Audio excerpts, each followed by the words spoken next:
বারবার উচ্ছেদেও দখলমুক্ত হচ্ছে না রাজধানী ঢাকা। রাজুকের অসাধু কিছু কর্মকর্তার যোগ সাজসের অভিযোগ। বিল্ডিং এর মালিক রাজুকের সাথে যে কোনো ব্যাপারে ডিল করে নিচ্ছে, ওটা আমরা বলতে পারি না। এগুলা ভেঙে চলে দিছিল আর কি, তারপর 2-4 দিন বন্ধ ছিল। তাদের সাথে মালিক পক্ষের সাথে সংবদ্ধতা হয়েছে। না, এটা কোনো ম্যানেজ করার তো কিছু আমি দেখছি না। এটা যদি সহিংস অভিযোগ থাকে আমি অবশ্যই যাচাই করে দেখব। আইনের সঠিক প্রয়োগের পাশাপাশি উচ্ছেদ পরবর্তী মনিটরিং এর পরামর্শ। আমরা যদি ন্যায় নীতিগুলা, আইন কানুনগুলা যদি ঠিক মতো আমরা পালন করি এবং পালন করার যে সংস্কৃতি সেটা যদি আমরা লালন করি, তাহলে কিন্তু ব্যাপারটা কঠিন না। দেখছিলেন বিশেষ শিরোনাম। দুপুরের সময়ের সঙ্গে আছি আমি ওয়াহিদা স্বপ্না এবং আমি ফারজানা মুমু। এবার অন্যান্য শীর্ষ সংবাদ। যোগ দিবসে জন্মদিন পালনের অভিযোগে দায়ের করা মামলায় হাজিরা না দেয়ায় বেগম জিয়ার বিরুদ্ধে গ্রেফতারি পরোয়ানা জারি। দুর্নীতি মামলায় সরকার দলীয় এমপি বদিকে খালাস দেয়া নিম্ন আদালতের রায়ের বিরুদ্ধে হাইকোর্টে দুদকের আপিল। গাইবান্ধায় সাঁওতালদের উপর হামলার ঘটনায় দায়ীদের বিরুদ্ধে কি আইনি ব্যবস্থা নেওয়া হয়েছে জানতে চেয়ে পুলিশকে হাইকোর্টের নির্দেশ। ধান কাটতে পারবেন নির্বিঘ্নে। ব্রাহ্মণবাড়িয়ার নাসিরনগরে হামলার 2 সপ্তাহ পার হলেও আতঙ্ক কাটছে না হিন্দু সম্প্রদায়ের। প্রকৃত দোষীদের শাস্তি না হলে শঙ্কা কাটবে না বলছেন নেতারা। এবং মিয়ানমারে সামরিক অভিযান থেকে বাঁচতে বাংলাদেশে ঢোকার চেষ্টা করছে শত শত রোহিঙ্গা। সতর্ক অবস্থানে বাংলাদেশ, 3 প্লাটুন বিজিবি মোতায়েন।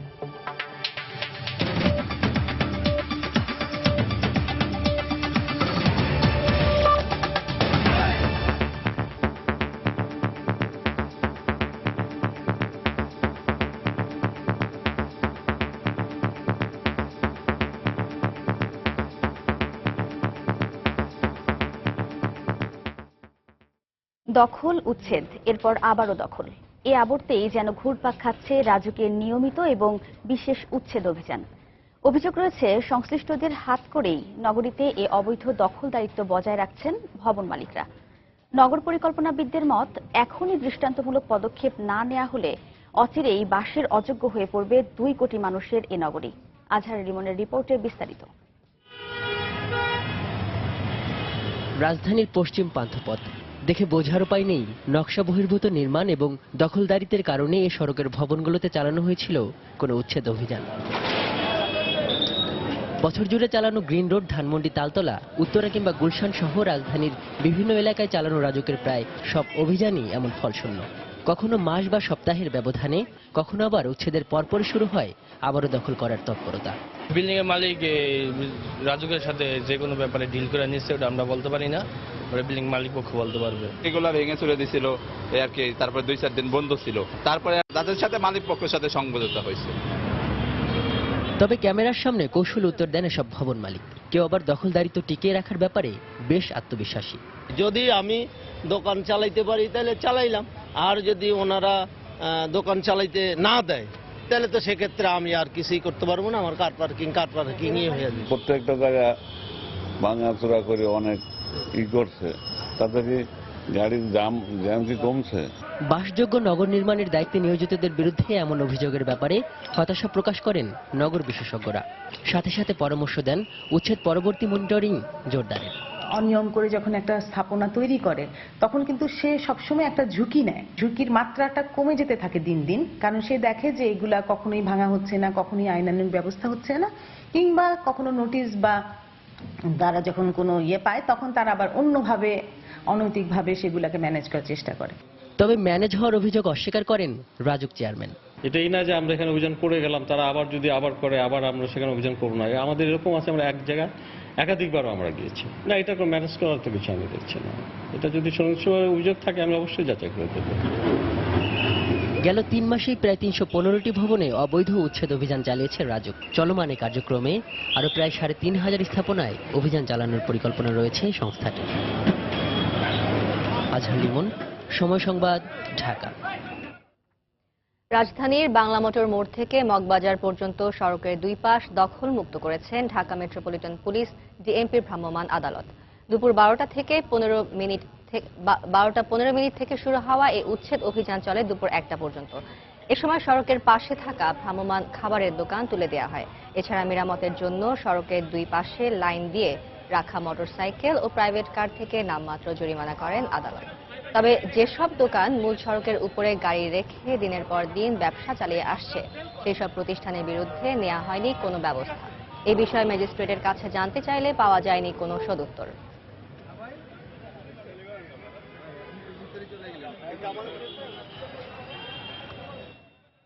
পার্টসের দোকানগুলো মূলত তারা পার্টস বিক্রি করবে, বাট তারা এখানে যে গাড়ি রেখে যে গাড়ি মেরামত করে এটা বেআইনি। এই জন্য আমরা রং পার্কিং এর মামলা দিয়েছি প্রত্যেকটা গাড়িকে। আর দোকানদারকে আমরা সতর্কমূলক ব্যবস্থা বানিয়ে দিয়েছি যে তারা ভবিষ্যতে এই ধরনের কাজ আর করবে না। প্লেস অফ অকারেন্স হলে গিয়ে ফুটপাথ। তো ফুটপাথে যিনি অপরাধটা করছেন তিনি হয়তো গাড়ির মালিক অথবা ড্রাইভার, দোকানদার তো তার দোকানে বসে আছে। তো অপরাধটা যিনি করেছেন তার বিরুদ্ধে আমরা ব্যবস্থা নিচ্ছি। দর্শকের আগের সংবাদেই আমরা দেখছিলাম রাজধানীর বাংলা মোটরে মহাসড়কের দুই পাশ দখলমুক্ত করার ছবি। 2 ঘন্টা পর সেখানকার এই মুহূর্তের পরিস্থিতি জানাতে আমাদের সঙ্গে যোগ দিচ্ছেন সহকর্মী মাহমুদ রাকিব। সরাসরি চলে যাচ্ছি তার কাছে। রাকিব,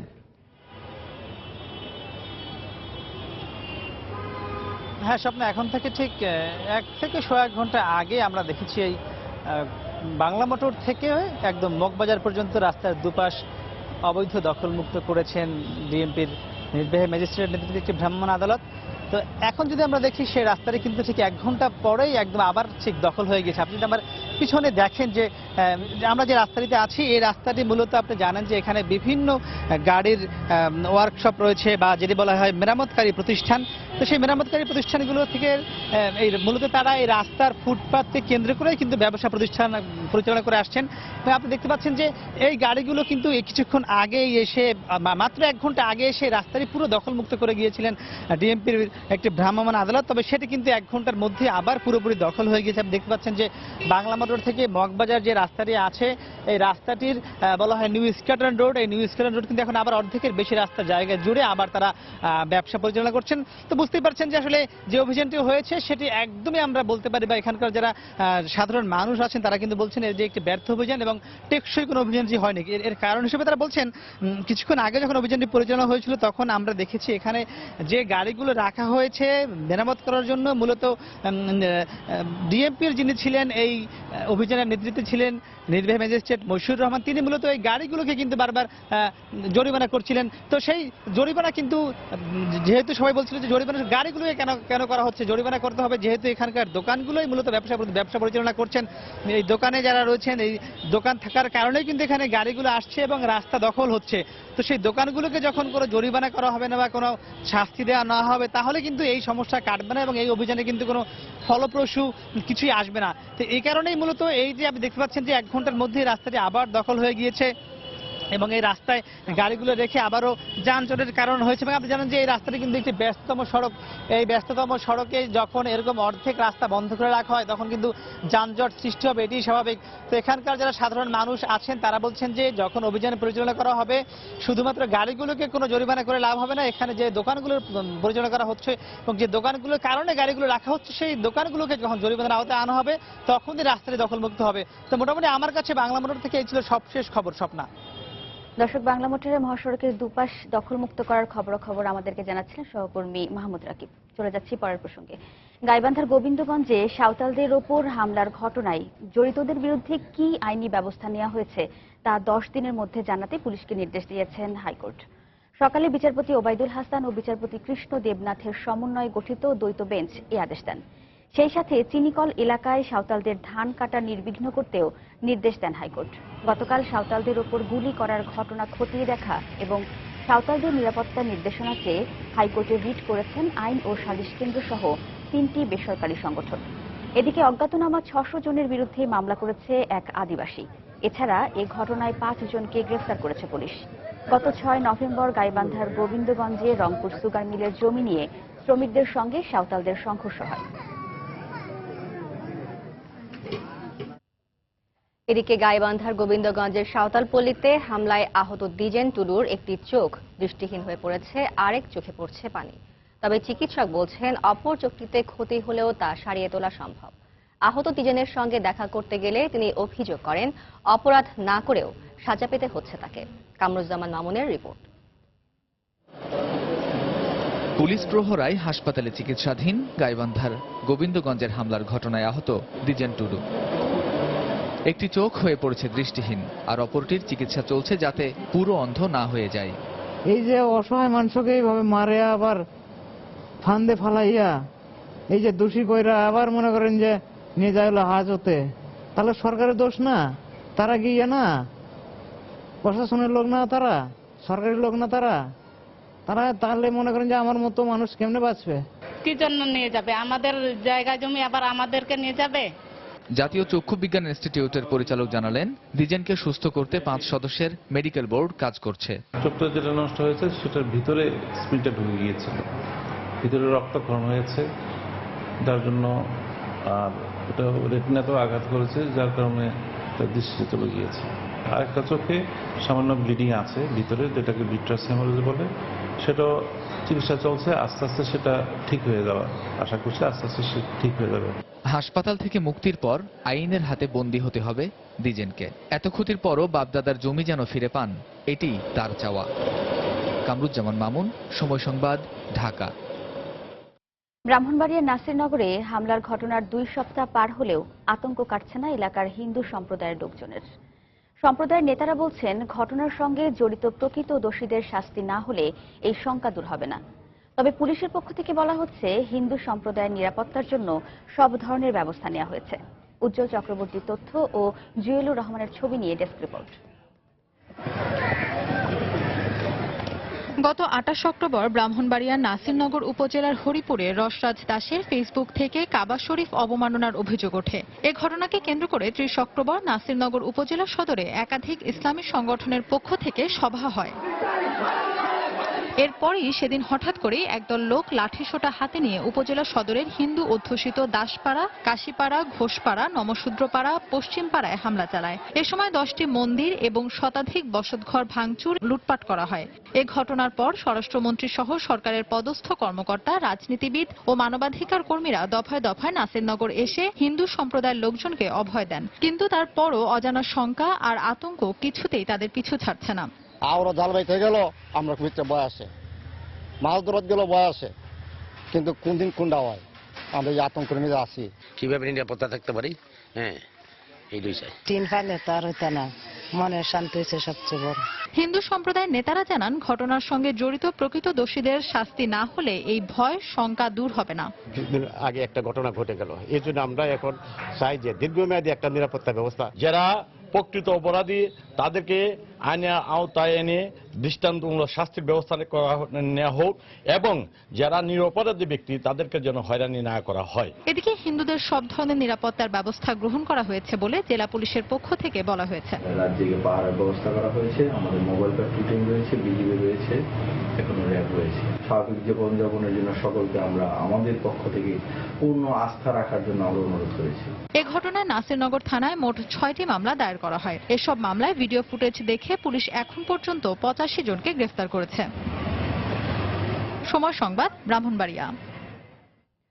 সাম্প্রতিক সময়ে ঘটে যাওয়া ব্রাহ্মণবাড়িয়ার নাসিরনগর ও গাইবান্ধার গোবিন্দগঞ্জে সংখ্যালঘুদের ওপর হামলার ঘটনায় আওয়ামী লীগই জড়িত বলে অভিযোগ করেছেন বিএনপির মহাসচিব মির্জা ফখরুল ইসলাম আলমগীর। সকালে ঠাকুরগাঁও শহরে নিজ বাসভবনে সাংবাদিকদের একথা বলেন তিনি। ব্রাহ্মণবাড়িয়াতে সেখানে তো বলে দেওয়া হচ্ছে, মন্ত্রী এবং এমপির যে দ্বন্দ্ব, সেই দ্বন্দ্ব থেকে সেটা সৃষ্টি হয়েছে পরিকল্পিতভাবে। ঠিক একইভাবে গাইবান্ধাতে, গোবিন্দগঞ্জে ঘটনা, সেটা এমপির নেতৃত্বে হয়েছে এবং চেয়ারম্যানের নেতৃত্বে হয়েছে।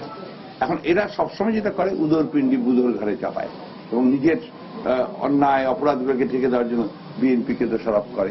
এটা হচ্ছে তাদের স্বভাব।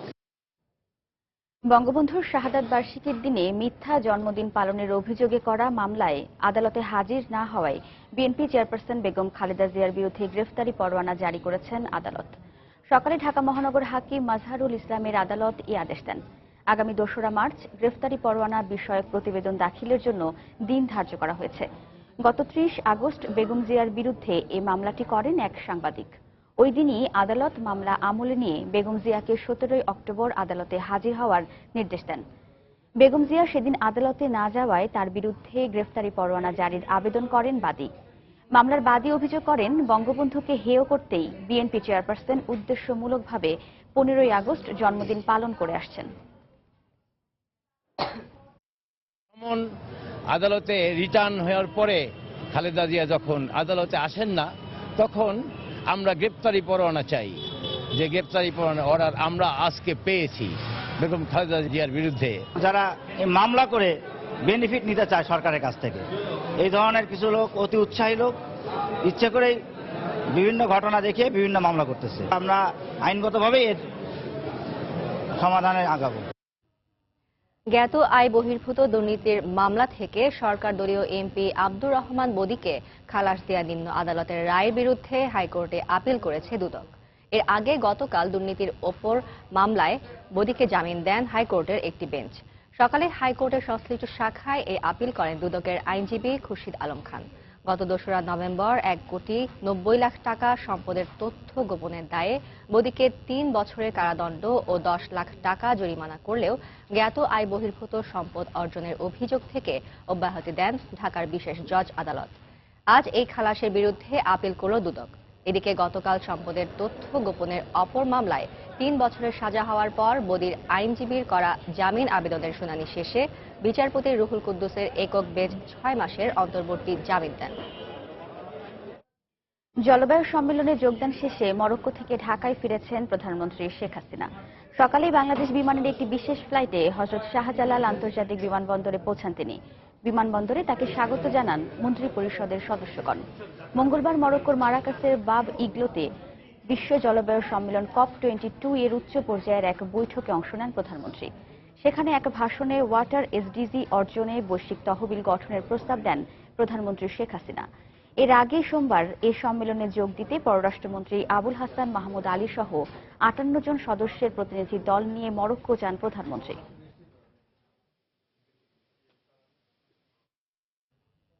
দুপুরের সময় আলো থাকছে। রাজধানী থেকে জেএমবি সরওয়ার তামিম গ্রুপের অন্যতম 5 সদস্য আটক। বিস্ফোরক তৈরির সরঞ্জাম সহ অস্ত্র ও গোলাবারুদ উদ্ধার।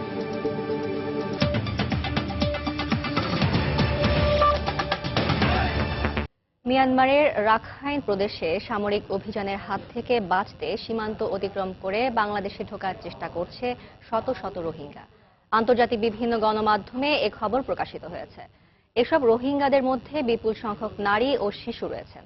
এ অবস্থায় সীমান্তে সতর্ক অবস্থানে রয়েছে বাংলাদেশের বিজিবি সদস্যরা। এরই মধ্যে মিয়ানমার সীমান্তে অতিরিক্ত 3 প্লাটুন বিজিবি মোতায়েন করা হয়েছে। আন্তর্জাতিক বিভিন্ন গণমাধ্যম জানায়, গত 1 মাসে মিয়ানমারের রাখাইন রাজ্যে সেনা অভিযানে নিহত হয়েছে অন্তত 130 জন। রোহিঙ্গা মুসলমানদের এসব হত্যার খবরে বিশ্ব সম্প্রদায়ের উদ্বেগ সত্ত্বেও নির্বিকার মিয়ানমার কর্তৃপক্ষ। এছাড়াও কয়েকশো ঘরবাড়িতে আগুন দেওয়া হয়েছে বলেও অভিযোগ সেখানকার মানবাধিকার কর্মীদের। যদিও এসব অভিযোগ অস্বীকার করে আসছে মিয়ানমার সরকার। গেল মঙ্গলবারও সেখানে নিরাপত্তা বাহিনীর সঙ্গে সংঘর্ষে কয়েকজনের মৃত্যু হয় বলে জানায় গণমাধ্যম। নিহতদের সবাই অস্ত্রধারী বিদ্রোহী বলে দাবি করেছে দেশটির সেনাবাহিনী। এলাকাটিতে কোনো বিদেশি সাংবাদিকদের প্রবেশাধিকার না থাকায় এ নিয়ে সংবাদ সংগ্রহে বেগ পেতে হচ্ছে বলে বিভিন্ন গণমাধ্যমের পক্ষ থেকে জানানো হয়। এদিকে দেশটির নিরাপত্তা বাহিনীর দমনপীড়নের হাত থেকে বাঁচতে সীমান্ত অতিক্রম করে বাংলাদেশে ঢোকার চেষ্টা করছে শত শত রোহিঙ্গা। আন্তর্জাতিক বিভিন্ন গণমাধ্যমে এ খবর প্রকাশিত হয়েছে। এসব রোহিঙ্গাদের মধ্যে বিপুল সংখ্যক নারী ও শিশু রয়েছে। এ অবস্থায় সীমান্তে সতর্ক অবস্থানে রয়েছে বাংলাদেশের বিজিবি সদস্যরা। এরই মধ্যে মিয়ানমার সীমান্তে অতিরিক্ত 3 প্লাটুন বিজিবি মোতায়েন করা হয়েছে। রাখাইন রাজ্যে 10 লাখেরও বেশি রোহিঙ্গা বসবাস করে, যাদেরকে বাংলাদেশ থেকে পালিয়ে আসা অবৈধ অভিবাসী হিসেবে উল্লেখ করে নাগরিক হিসেবে স্বীকৃতি দেয়নি মিয়ানমার সরকার। 2012 সালে মিয়ানমারের রাখাইন রাজ্যে জাতিগত দাঙ্গায় শতাধিক রোহিঙ্গা মুসলিম নিহত হন। এরপর চলতি বছরের গেল 9 অক্টোবর নিরাপত্তা বাহিনীর একটি ঘাঁটিতে অজ্ঞাত অস্ত্রধারীদের হামলার পর সেনাবাহিনী সেখানে ক্লিয়ারেন্স অপারেশন হিসেবে ব্যাপক অভিযান শুরু করে। রবিউল ইসলাম আওলাদ, সময় সংবাদ। প্রবাসী কল্যাণ মন্ত্রণালয়ে নিবন্ধন ছাড়া কোনো শ্রমিক বিদেশে যেতে পারবে না। নিবন্ধন ছাড়া কেউ বিদেশে পাড়ি দিলে তার দায়িত্ব নেবে না সরকার, এমনটাই নিয়ম বলছে মন্ত্রণালয়। এ কাজে প্রবাসী কল্যাণ ভবনে এসে নানা ভোগান্তি পোহাতে হয় শ্রমিকদের। আর নিবন্ধনের অংশ হিসেবে আঙুলের ছাপ নেওয়া অপ্রয়োজনীয় বলে মনে করছেন বিশেষজ্ঞরা। বিস্তারিত জানাচ্ছেন কাজল আব্দুল্লাহ। যারা নতুন তাদের সাক্ষাৎকার বা ট্রেনিং এর ব্যবস্থা করুন। পুরাতন জন্য কিসের সাক্ষাৎ, তার তো পুরান বিদেশ করে আসছে। 9টা বাজে অফিসের ভিতরে লোক ঢুকাইছে, এখনো পর্যন্ত তার ট্রেনিংয়ে শেষ হয় না, তার ইন্টারভিউ শেষ হয় নাই। ফরিদপুর আমার ফিরতে হবে, ঢাকায় তো আমার বাসা নাই থাকার জন্য। প্রবাসী কল্যাণ ভবনে নিবন্ধন করতে এসে এভাবেই নিজেদের দুর্ভোগের কথা জানান শ্রমিক ও স্বজনরা। তাদের মতো দেশের বিভিন্ন জেলা থেকে প্রতিদিনই প্রায় 2000 লোক এখানে আসেন সেবা নিতে। প্রাথমিক যাচাই বাছাই শেষে প্রয়োজনীয় কাগজপত্র জমা দেয়া, সাক্ষাৎকার, ব্যাংক ড্রাফট সহ বিভিন্ন পর্যায়ে কাজ শেষ করতে হয়। এইসব কার্যক্রমের সব ক্ষেত্রেই সময় গুনতে হয় ঘন্টার পর ঘন্টা। শেষ সময় আসতে হয় ফিঙ্গারপ্রিন্ট বা আঙ্গুলের ছাপ দিতে। সরকারের বিভিন্ন দপ্তরে প্রাপ্তবয়স্ক নাগরিকদের তথ্য থাকলেও পুনরায় ব্যক্তি নিশ্চিত করতেই আঙ্গুলের ছাপ নেওয়া হচ্ছে বলে জানায় মন্ত্রণালয়। কে কার ছাপ দিয়ে আসছে তা আমরা জানি না, আমরা নিশ্চিত হতে চাই যে ওই লোকটাই ছাপ দিছে। এই জন্য আমরা এখানে আবার নতুন করে নেওয়ার ব্যবস্থা রেখেছি।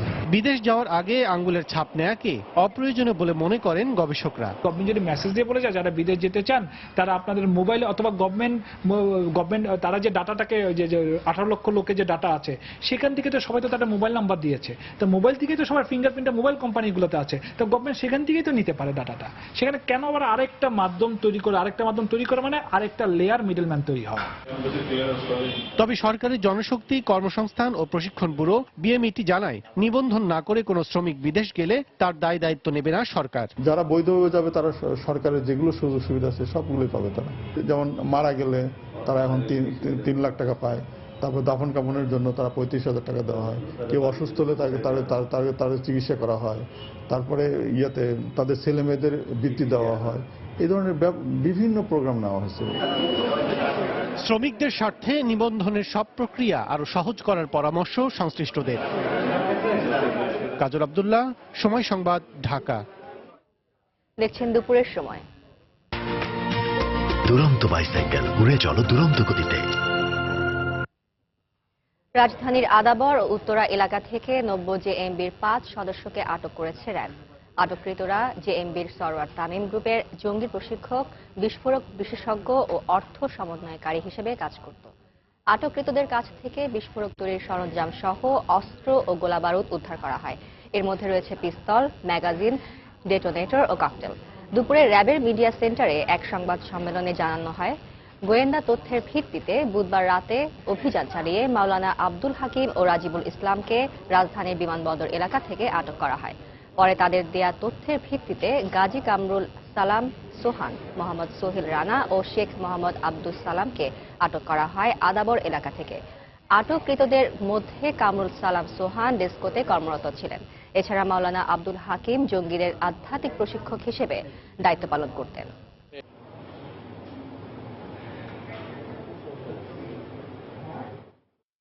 সরওয়ার তামিম গ্রুপের 5 জন সদস্যকে আটক করা হয়। এর মধ্যে মাওলানা আব্দুল হাকিম এবং রাজিবুল ইসলামকে এয়ারপোর্ট এলাকা থেকে গ্রেপ্তার করা হয় এবং তাদের দেওয়া তথ্য অনুযায়ী গাজী কামরুল সালাম সোহান, মোহাম্মদ সোহেল রানা এবং শেখ মোহাম্মদ আবু সালেহ, এই 3 জনকে আটক করা হয় আদাবর এলাকা থেকে। প্রাথমিকভাবে প্রায় 28 লক্ষ টাকা যে আদান প্রদান হয়েছে সেটা আমরা তথ্য পেয়েছি।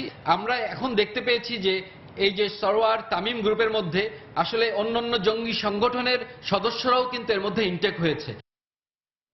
আগামী 20 নভেম্বর থেকে শুরু হচ্ছে 2016 সালের প্রাথমিক শিক্ষা সমাপনী ও ইবতেদায়ী পরীক্ষা। এবছর পরীক্ষায় অংশ নিচ্ছে 32,30,288 জন পরীক্ষার্থী। সকালে সচিবালয়ে এক সংবাদ সম্মেলনে এ তথ্য জানান প্রাথমিক ও গণশিক্ষা মন্ত্রী মোস্তাফিজুর রহমান ফিজার। মন্ত্রিসভায় সিদ্ধান্ত না হওয়া পর্যন্ত প্রাথমিক সমাপনী পরীক্ষা চলবে বলেও জানান তিনি। 2016 সালে 32,30,288 জন কোমলমতি শিক্ষার্থী পরীক্ষায় অংশগ্রহণ করবে। আশা করছি বিগত বছরগুলোর অনুরূপ এবারও সংশ্লিষ্ট কর্মকর্তা, কর্মচারী এবং শিক্ষকবৃন্দ সমাপনী পরীক্ষা সুষ্ঠুভাবে সম্পন্ন করবেন। ক্যাবিনেটের সিদ্ধান্ত অনুযায়ী 2টো পরীক্ষা হচ্ছে, একটা হচ্ছে পিইসি আর একটা হলো জেএসসি বা জেডিসি। যতক্ষণ পর্যন্ত ওখান থেকে সিদ্ধান্ত না হয় ততদিন এটা চলিবে। 70 বছরের জটিলতা কাটিয়ে অবশেষে শুরু হতে যাচ্ছে চট্টগ্রামের সাথে মিয়ানমার সীমান্তবর্তী কক্সবাজারে ঘুমথুম পর্যন্ত রেল লাইন স্থাপনের কাজ। চলতি মাসে টেন্ডার প্রক্রিয়া শেষ হলে আগামী বছরের মার্চে আনুষ্ঠানিকভাবে আলোর মুখ দেখবে 28,000 কোটি টাকার বিশাল এ প্রকল্প। ইতিমধ্যে বাংলাদেশ সরকারের পক্ষ থেকে 5,000 কোটি টাকা অনুমোদন দেওয়ার পাশাপাশি $150 কোটি দেওয়ার সম্মতি দিয়েছে এশিয়ান উন্নয়ন ব্যাংক। বিস্তারিত জানাচ্ছেন কমল দে। রেলওয়ের পুরাতন নথিপত্র পর্যালোচনা করে দেখা গেছে দ্বিতীয় বিশ্বযুদ্ধের আগে চট্টগ্রাম থেকে কক্সবাজারের রামু হয়ে তৎকালীন বার্মা পর্যন্ত আসাম বেঙ্গল রেলওয়ে লাইন সম্প্রসারণের পরিকল্পনা নেওয়া হয়।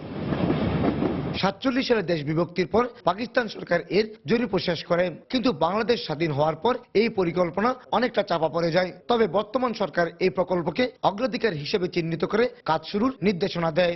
দোয়াজারি থেকে রামু হয়ে কক্সবাজার পর্যন্ত 101 কিলোমিটার, পরবর্তীতে রামু থেকে গুন্দুম পর্যন্ত এটা 28 কিলোমিটার দীর্ঘ ডুয়েল গেজ রেলপথ নির্মিত হবে। এই রেলপথের মাধ্যমে আমরা মিয়ানমার হয়ে চায়নার সাথে সংযুক্ত হব ভবিষ্যতে। গত 26 সেপ্টেম্বর এই প্রকল্পের টেন্ডার আহ্বান করে রেলপথ মন্ত্রণালয়। আগামী 28 নভেম্বর টেন্ডার জমা দেওয়ার শেষ দিন। 28,034 কোটি টাকার এই প্রকল্পের মধ্যে বাংলাদেশ সরকার জমি অধিগ্রহণ হিসেবে খরচ করবে 4,919 কোটি টাকা। দোহাজারী থেকে কক্সবাজার এবং কক্সবাজারের রামু হয়ে গুমদুম পর্যন্ত নতুন লাইন স্থাপনের জন্য বাকি টাকা খরচ করবে বিভিন্ন উন্নয়ন সংস্থা। এর মধ্যে এশিয়া উন্নয়ন ব্যাংক এডিবি $150 কোটি দেওয়ার ব্যাপারে সম্মতি দিয়েছে। এটা 18,000 কোটি টাকার ফেস ভ্যালু ধরা হয়েছে। এখানে জমি অধিগ্রহণ করতে হবে এবং কনস্ট্রাকশন কস্টের জন্য টোটাল এই টাকা, আর এটাতে অর্থায়ন করবে এডিবি এবং বাংলাদেশ সরকার। প্রকল্পের সংশ্লিষ্টরা বলছেন, ট্রান্স এশিয়ান রেলওয়ের অংশ হিসেবে এই প্রকল্প বাস্তবায়নের মাধ্যমে পরবর্তীতে মিয়ানমার এবং চীনের সাথে সংযুক্ত হলে বাংলাদেশের অর্থনীতির নতুন দ্বার উন্মোচিত হবে। পর্যটন নগরী কক্সবাজার এটাকে রেল নেটওয়ার্কের আওতায় আনা হবে। রেলের মাধ্যমে আমাদের বিভিন্ন দেশের আমদানি রপ্তানি বৃদ্ধি পাবে এবং দেশ অর্থনৈতিকভাবে অনেক লাভবান হবে। এই প্রকল্পের নির্মাণকালীন সময় নির্ধারণ করা হয়েছে 3 বছর। রেলওয়ে কর্মকর্তারা আশা করছেন 2020 সালের শুরুতেই সম্পূর্ণভাবে চালু হবে বহুল আলোচিত এই রেল যোগাযোগ। কমল দে, সময় সংবাদ, চট্টগ্রাম। দুপুরের সময় আরো থাকছে। দুদিন বিরতির পর ফের শুরু হলো বিপিএল। চট্টগ্রামের প্রথম ম্যাচে চিটাগং ভাইকিংসের মুখোমুখি ঢাকা ডায়নামাইটস। সন্ধ্যায় বরিশাল বুলসের বিপক্ষে খেলবে রংপুর রাইডার্স।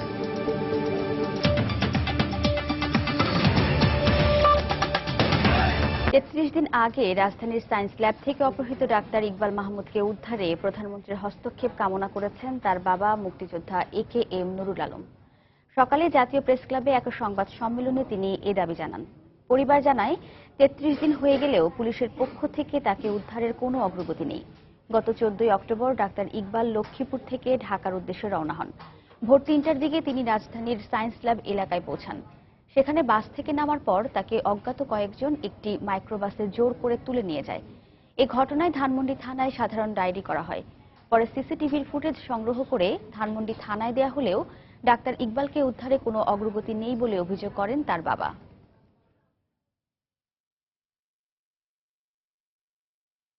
ঢাকার এবং লক্ষ্মীপুরের বিভিন্ন প্রশাসনকে অবহিত করি এবং তাদের নিকট বহু ধর্ণা দিই। অথচ অপহরণের 33 দিন পার হলেও আমার সন্তান উদ্ধার না হওয়ায় আমার পরিবার উদ্বিগ্ন অবস্থায় আছে। জাতির জনক বঙ্গবন্ধুর সুযোগ্য কন্যা মাননীয় প্রধানমন্ত্রীর কাছে আমি আবারও আকুল আবেদন, তার সহানুভূতি এবং হস্তক্ষেপ কামনা করছি। দেখছেন দুপুরের সময়। টেল সুপ্রিম চেয়ারের পারফেক্ট শেপ আর ডিজাইন আপনাকে দেয় 100% কমফোর্ট। টেল সুপ্রিম চেয়ার আন্তর্জাতিকভাবে দেশের প্রথম জিআই পণ্য হিসেবে স্বীকৃতির সনদ পেয়েছে জামদানি। দুপুরে মতিঝিলে শিল্প মন্ত্রণালয়ে ঐতিহ্যবাহী এ পণ্যের স্বীকৃতি সনদ বিসিকের চেয়ারম্যান মুস্তাক হাসান মোহাম্মদ ইফতেখারের হাতে তুলে দেন শিল্পমন্ত্রী আমির হোসেন আমু। এর মধ্য দিয়ে কোনো দেশ বাণিজ্যিকভাবে জামদানি উৎপাদন কিংবা বিক্রি করতে চাইলে সত্ত্ব দিতে হবে বাংলাদেশকে।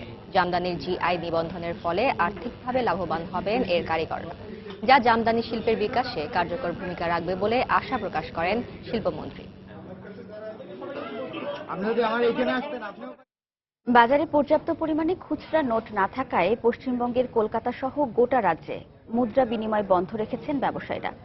বৈধভাবে বেড়াতে গেলেও বাংলাদেশি পর্যটকদের কাছ থেকে ডলার কিংবা রুপি নিয়ে নতুন নোট দিতে রাজি হচ্ছে না ভারতীয় ব্যাংকগুলো। আর রিজার্ভ ব্যাংক থেকে চাহিদা মতো অর্থ না পাওয়ায় বাংলাদেশিদের টাকা বিনিময় করে দিতে পারছে না কলকাতার সোনালী ব্যাংকও। কলকাতা প্রতিনিধি সুব্রত আচার্যের তথ্য ও ছবি নিয়ে ডেস্ক রিপোর্ট। কলকাতার প্রাণকেন্দ্র হিসেবে পরিচিত ধর্মতলার ৮ নম্বর লেনিন সরণির বাংলাদেশ সোনালী ব্যাংকের কলকাতা শাখার মঙ্গলবারের দৃশ্য এটি।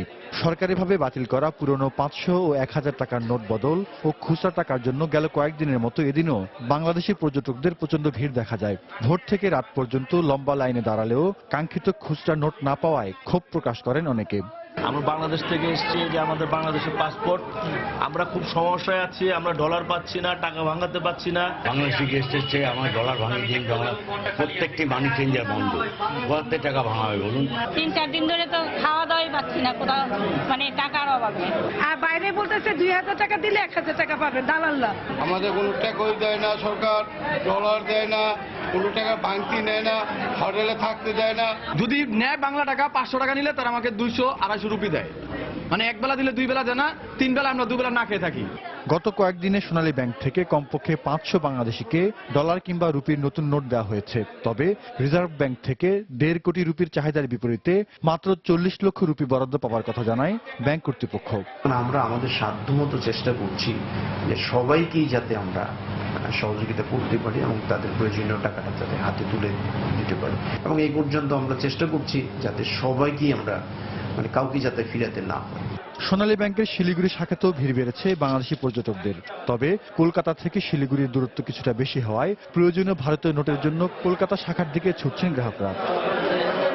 সময় সংবাদ, কলকাতা।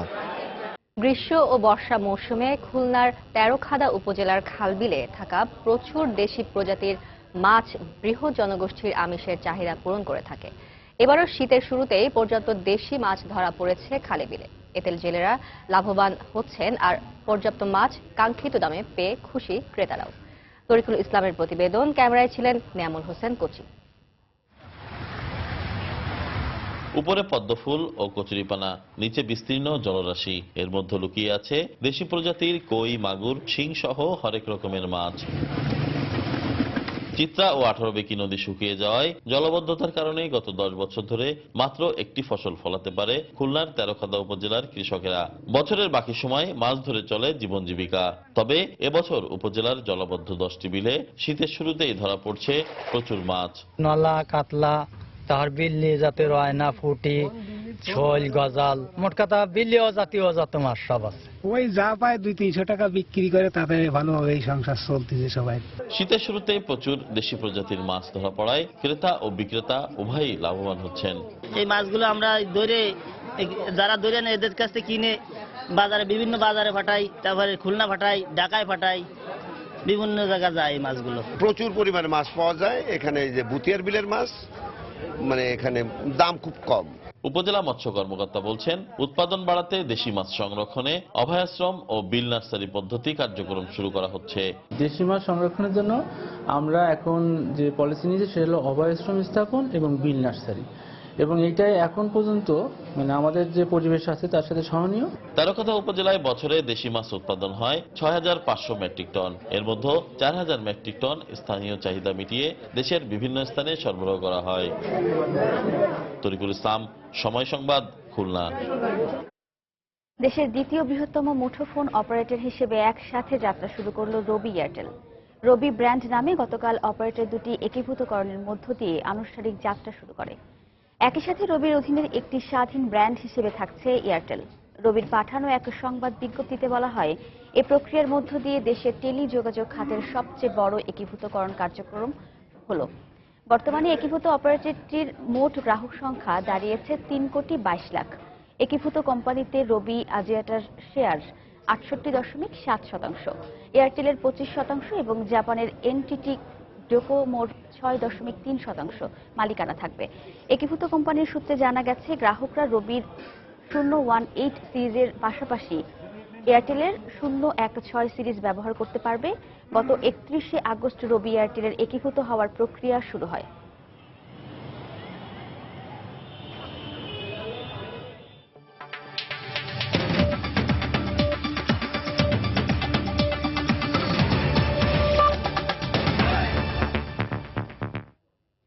যুক্তরাষ্ট্রের নবনির্বাচিত প্রেসিডেন্ট ডোনাল্ড ট্রাম্পের বিরুদ্ধে বিক্ষোভ এখনো অব্যাহত রয়েছে। এদিকে নিউ ইয়র্কের মেয়র বিল দে ব্লাসিও বলেছেন, তার শহরের অভিবাসীরা ডোনাল্ড ট্রাম্পের অভিবাসী নীতি নিয়ে খুবই ভীত হয়ে পড়েছেন। বুধবার ট্রাম্পের সঙ্গে সাক্ষাৎ করতে গেলে তাকে একথা জানান। বুধবার নিউ ইয়র্ক, নিউ জার্সি সহ বিভিন্ন অঙ্গরাজ্যের মানুষকে রাস্তায় ও পার্কে জড়ো হয়ে ট্রাম্প বিরোধী বিক্ষোভ করতে দেখা যায়। এ সময় তারা ট্রাম্প বিরোধী বিভিন্ন লেখা, ব্যানার, ফেস্টুন ও প্ল্যাকার্ড হাতে নিয়ে স্লোগান দিতে থাকে। এছাড়া কলম্বিয়া বিশ্ববিদ্যালয় সহ বিভিন্ন শিক্ষা প্রতিষ্ঠানের কয়েকশো শিক্ষার্থী ক্লাস বর্জন করে রাস্তায় নেমে বিক্ষোভ করে। তারা শিক্ষা প্রতিষ্ঠানে হয়রানি বন্ধের পাশাপাশি নিরাপত্তা জোরদারের দাবি জানায়। নোবেল পুরস্কার নিয়ে আবারও এক নতুন নাটকীয়তার জন্ম দিলেন খ্যাতিমান মার্কিন সঙ্গীত শিল্পী বব ডিলান। সম্প্রতি সাহিত্যে নোবেল পুরস্কার পাওয়া এই শিল্পী সুইডেনে গিয়ে পুরস্কার গ্রহণ করছেন না বলে জানিয়েছেন।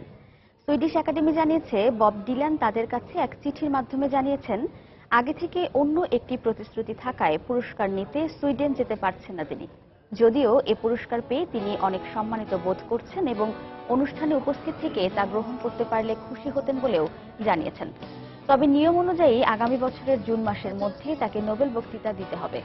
গেল 13 অক্টোবর নোবেল পুরস্কার ঘোষণার পর সবাইকে বিস্মিত করে প্রায় 2 সপ্তাহ নীরব ছিলেন বব ডিলান।